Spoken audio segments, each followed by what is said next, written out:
Hello everyone. My name's Evan. I'm here with my friend Josh. How you doing? Hey, just wanted to show this Darksoft board off and compare it to some real boards and just kind of clear up some of the misconceptions that have been in the discussion here, and just to kind of show people what it is and maybe show people that it's nothing to really be afraid of. We've got a few rare games that we're gonna load up and just show them side by side. So got a few things here. We've got some blue Progears. If you're familiar with CPS2, blue is US version. So we have two versions of the US Progear. One on the left is the non-colored version, the common version. It's probably about 30-ish boards in existence. Wow. The next one along is the pretty rare version, the coloured version of Progear. This is, I'd say, probably about 8 in existence, apparently. Next along the line is Rockman. This is a rental version, so the yellow defines rental. This is rental in Japan, so you can kind of see by the serial number there that kind of gives that away. Rockman is one of those games where it's very limited run, and it's also a CPS1 game, so it's pretty rare to have that. Next one on the line is Megaman 2. Again, another quite rare board. This one I'm not sure how many exist. There's a few around, but I'm not sure how many full kits. Give it a background, these are all from full complete kits, which are on the left over here, if you want to pan to that. So they all have matching serial numbers from if motherboards exist, and if they don't, there's a couple more that are around the wrong way, but that's alright. What do you do? Yeah, cool. So that's the kit in question that we're going to test against. Over here we have our Darksoft setup. So this is real CPS2 motherboard and Darksoft implementation sitting on top. And we're just going to compare and show you the example of that behind. This is just taking our board from a random game that I don't really care about. And this is just the bare motherboard with the normal EEPROMs without any modifications or anything. Just to give you an idea, this is a daughter board. So this is kind of how Darksoft is taking advantage of his hook in here. So we're not going to get too technical with this. We're just kind of run through just kind of how it's set up and what's going on, and see if we can. So where does that normally go? So this is on the side here. So it's got a pair of clips and sits on the top here. So it's just like the Darksoft kit. Just exactly like the Darksoft does. Yeah. And of course. And this kind of existed late in CPS2 days. This wasn't a very common implementation. These, for anyone that knows CPS3, those are the sims that are used on CPS3 boards. So some of the later games, really late in the piece, had these on them, but not very many. So other than that, that's pretty much the kit. Yeah, cool. Okay. So just to run through what kind of happens, we're missing a battery, the key component right here. The battery's taken out of the Darksoft kit, and here we have the battery still in. Yep. So this is default configuration. Nothing's been changed here, just how it is out of the factory. And the only modifications we've done on this board is taken out all the EEPROMs and the mask ROMs and replaced it with Darksoft boards to sit on top. So where do the games come from on that? So we have a SD slot here, right? So we load on clean ROMs from there. Yeah, and when you say clean ROMs, you mean, so what does that mean? It means they've been Well, I guess So what that means is that the function of this battery here is basically Capcom put the battery on there, and they put an encryption key on the board, and so that's stored in memory that's powered by this battery. So if this battery dies, which it will, because all batteries will eventually go dead, pretty much, the encrypted data on these ROMs here won't be readable by the board anymore. So the fix for that, which is a fix that we've used for quite a while now, is to take these ROMs off and replace them with some decrypted ROMs. And that's what's happening up here. So this Darksoft board is loading the decrypted ROMs onto the board, so it doesn't need any encryption key on the board. I guess the reason for that is just so you can swap games. If you were to load the encrypted ROMs on the Darksoft kit and to somehow put the key back on the motherboard and put the battery back on there, that would run as if it was like from the factory. So just think of the Darksoft kit as a programmable set of these mask ROMs and these EEPROMs here. So just so you know, so these are mask ROMs. These aren't decrypted. So these aren't encrypted normally. Here, really. And so the actual encrypted data of the game resides on these guys here with the stickers over them. Underneath there's like windows for erasing and reprogramming them. So yeah, that's kind of what the kit is. So the motherboard, you can see it's running on the exact same CPS2 motherboard. Like nothing besides like ROMs have been removed from the kit. So it's even the same revision motherboard. You can see it's a 6B7. Same deal up here. And that obviously is with the shell off. What it looks like when with the shell on. So yeah, I guess a few of the questions that were asked in the forum was, is it a bootleg? So I guess we'll kind of try to debunk some of these questions, and as you can see, it's clearly not a bootleg. We're just taking advantage of how the ROMs load and where they sit, and then injecting that code where required. Yeah, so that's definitely a CPS2 motherboard. It's the same as this guy here. So the one in question here is my personal board here, and I've definitely taken this from a legitimate board, 100%. You can tell by the revision code here as well. So on the side here you can tell what motherboard revision it is.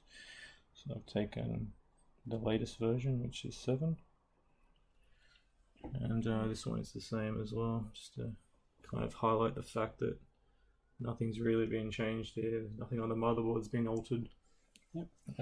As far as a Capcom collector is concerned, there is nothing different between these two boards whatsoever.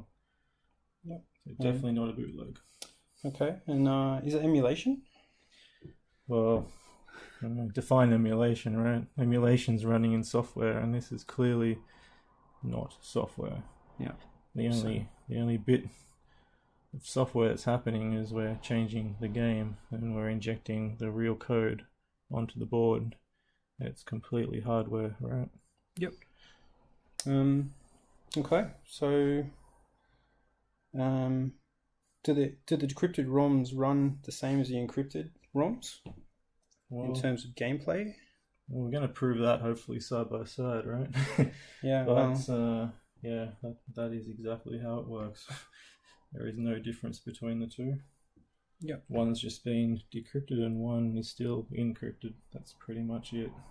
There's no physical changes to any of the C code that is originally intended for the game at all. Yep. Okay. All right. Maybe we'll load a few of these games side by side. Cool. So we've got our test set up here. We've got two super guns, two PVMs side by side. Just kind of show you that, can't really get the torch.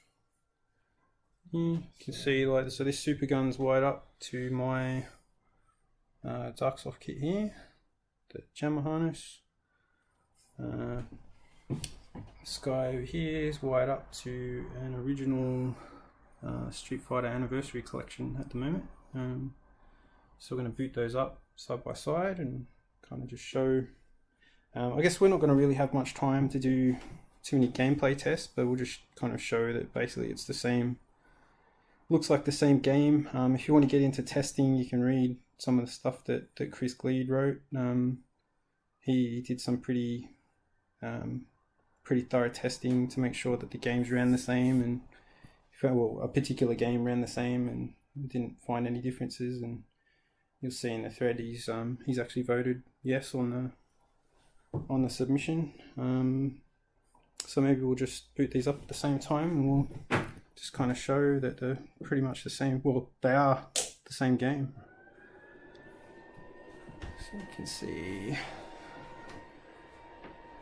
they are. I've only got the sound coming out of one of them, so they might be slightly out of sync and you won't hear it in the sound.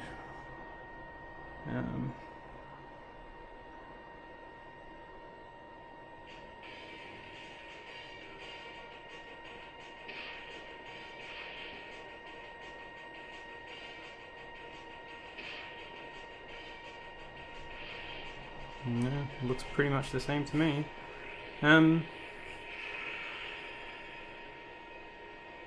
So this board, is it a pretty rare board? Yeah, it's hard to judge some of the rarity of some of these boards, to be completely honest with you, but there's not many of this US version floating around as far as I know. There's definitely a lot of the Asian variant and the Japanese variant. Yeah. Which I think we do have a Japanese version over here. It's pretty much on the top. That's one version of the Japanese variant. Obviously, Japanese one. There is a green board as well, but that's the compact. Different shell. Shell version. Wow. Okay. Cool. So both of these just credit up and they run the same game.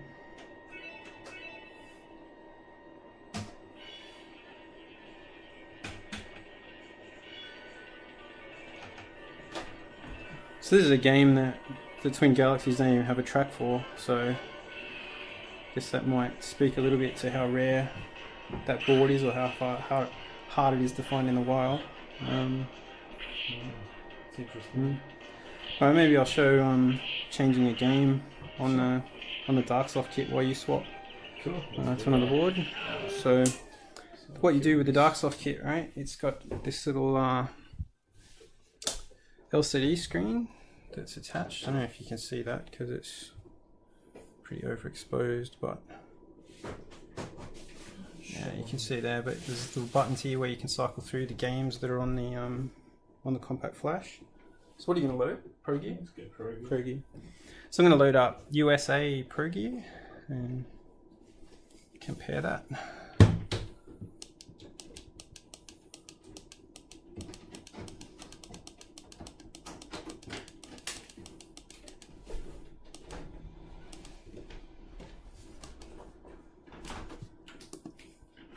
So you get, I don't know if you can see that, but it's so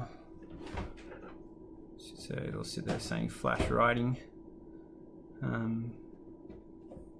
So what that's doing is those ROMs.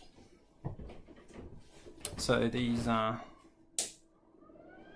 this kit is basically being reflashed with the new game. So you can see it's kind of glitching out at the moment. It's because basically its memory is being overwritten while it's running. So we just need to wait for that. It'll get to the end and it says have fun, reload your game, and then you've got Progear. And while Josh has swapped over to the Progear over here. It's not running.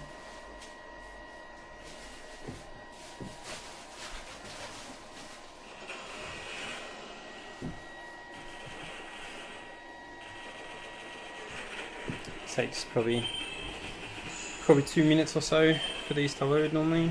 So looks like it's about 75% done now. It's obviously swapping games is a bit slower. Yeah. But you can see there's a big pile of CPS2 games in the corner over there. And some other stuff. This is something else Darksoft. Darksoft does a lot of different arcade kits, so CPS2 is not his only one. This is a Sega STV, and he does a multi-cart for that, which might be, if you got a torch, show. While we wait, let me show you this guy.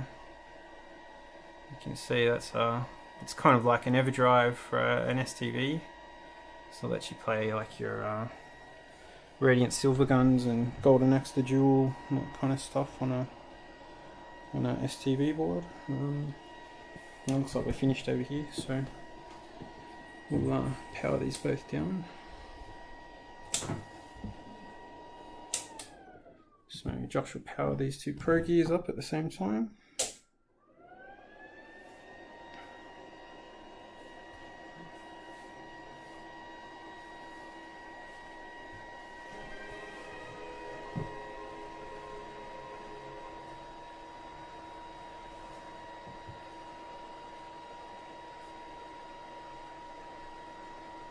A bit more out of sync this time.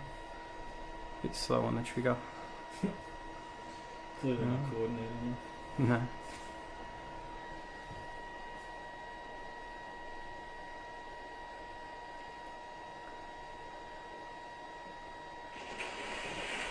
If it's out of sync, it'll stay exactly out of sync.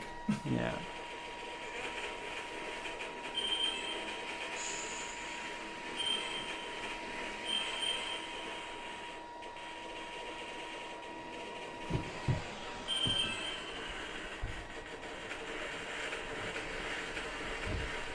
Oh, hello. Hang on, we've got a visitor.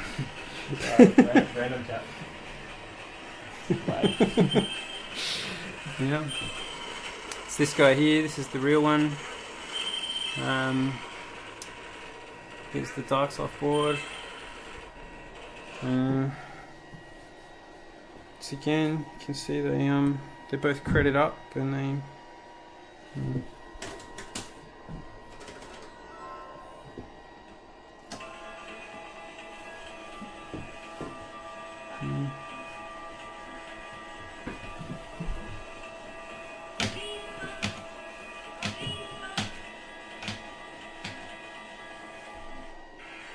It's a bit hard to hold the camera, have Josh played both games at the same time, but I guess you guys get the idea.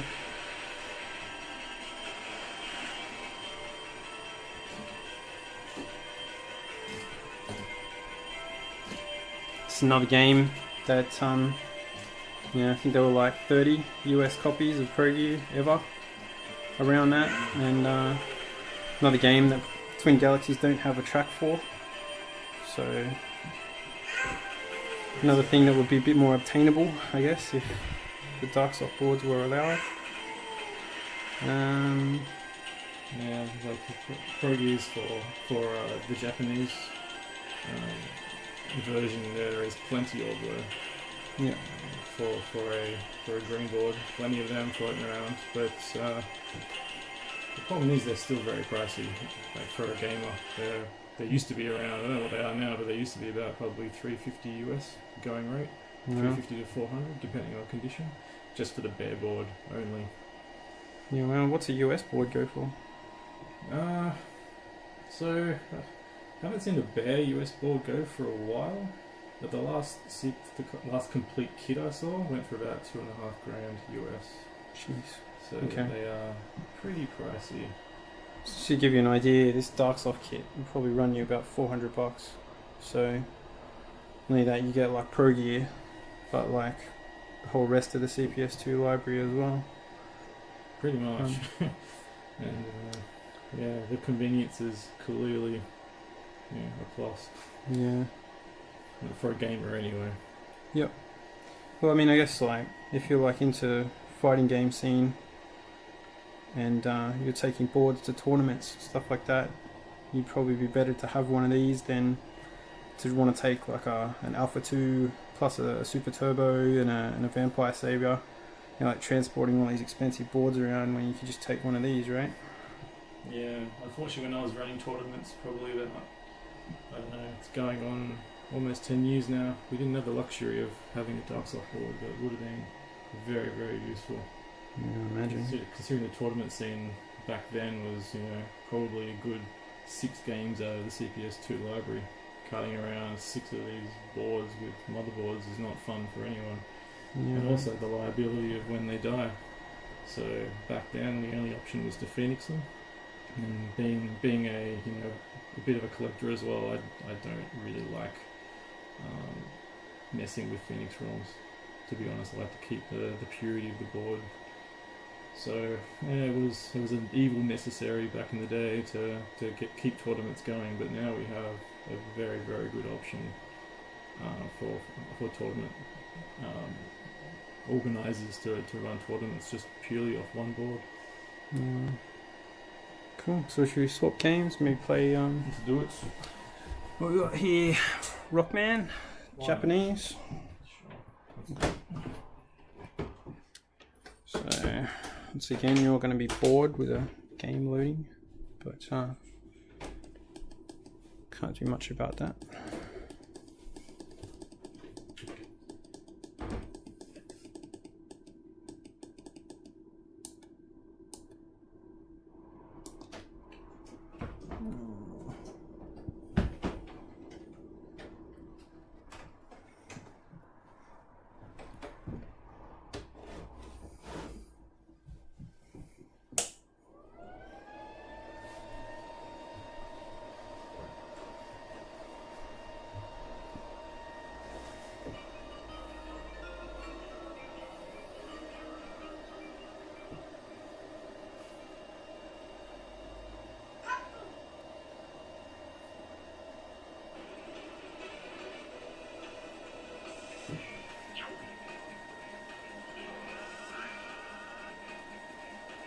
So this is the CPS2 one or the CPS1 one? This is definitely CPS2 board. This one is. Okay. Yeah, 100%. CPS1's pretty common, especially in Japan. Oh, I see. Okay, so there's a CPS1 and a CPS2 version of the same game. Exactly. Yep. Okay. So they're limited release. There is a test one. I think it was a location test one for the US floating around somewhere. I don't have a copy there. Cool. Alright, well we're ready to do our side by side again, if you want to do that.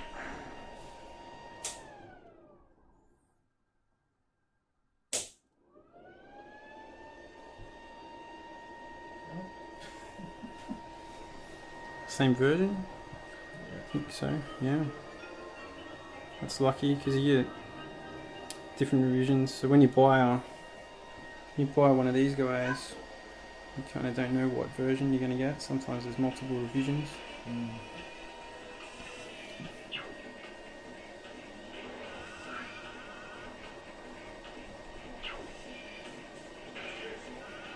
So we're kind of just targeting the expensive boards just simply because we want to highlight the value that Darksoft board can really bring, not just money-wise, but you know, for the community as a whole.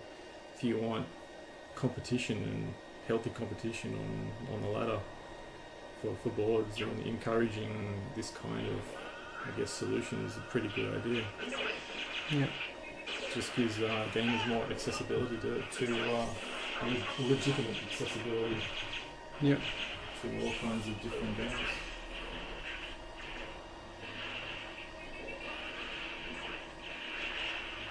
Cool. Maybe credit it up, show some fact that it's a functional game.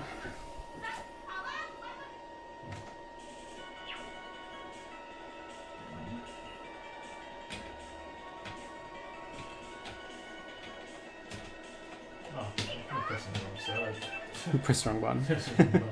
Yeah.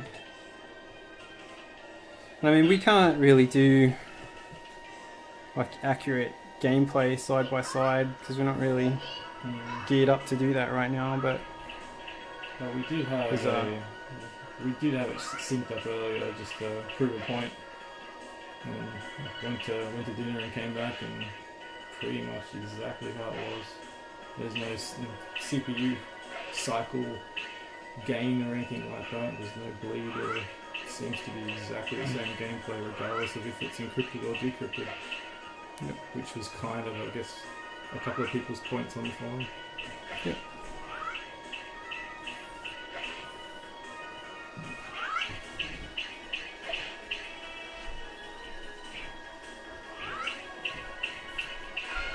Actually watching a different fight here, so it's not actually the same.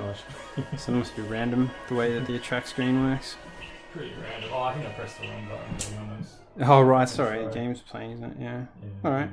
So we'll load one more game just to kind of see if I can get it closer. I think that's a closer.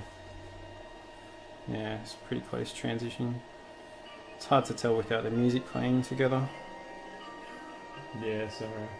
My sound system's not it's wired to read. Done on this massive Extron setup down here, and it's a bit of a rat's nest. Yeah, my bad. Oh my god.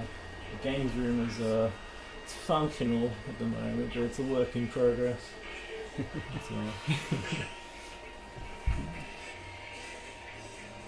As you can see, that's it's pretty close to insync, yeah, and it's staying that way. Yeah. There may be a millisecond out, but that's just me on the trigger. Yeah, my power supply is a 240 volt one too, so it may I'm running off energize a bit slower. I'm running off on We don't. 120. Yeah, he's got the original Samurai power supply in his super gun, and mine Yeah, I'm blew up, and they can't be replaced. Unfortunately, I've had to go with a Australian version. Alright, well we'll load one more game, Cool. show that, and I think we've taken up enough of these people's time.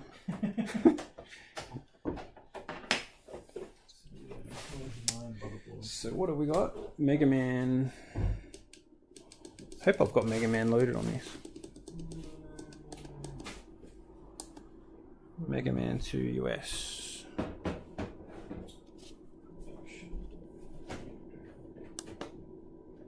Here we go.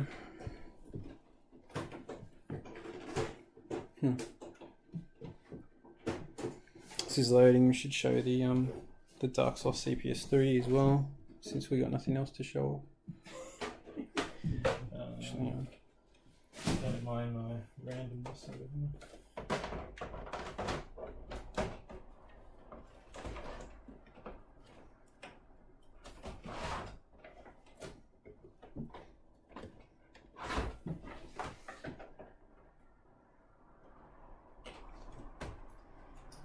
Random stuff.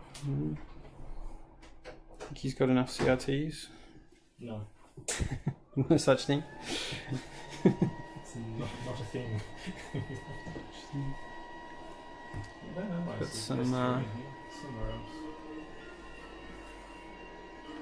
else. X68K games.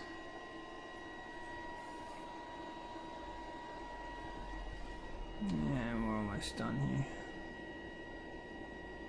Alright.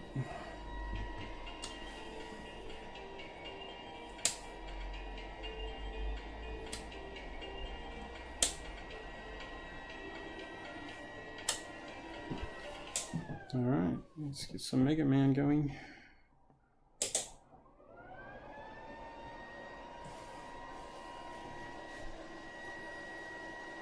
It's pretty close as well.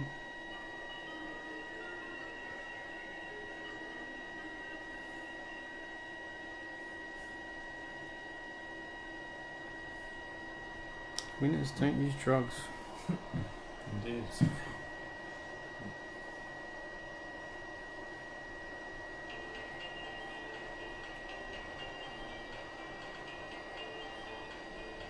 I think the best kind of example here is to show the attract screen, because it's going to be in sync no matter what, right?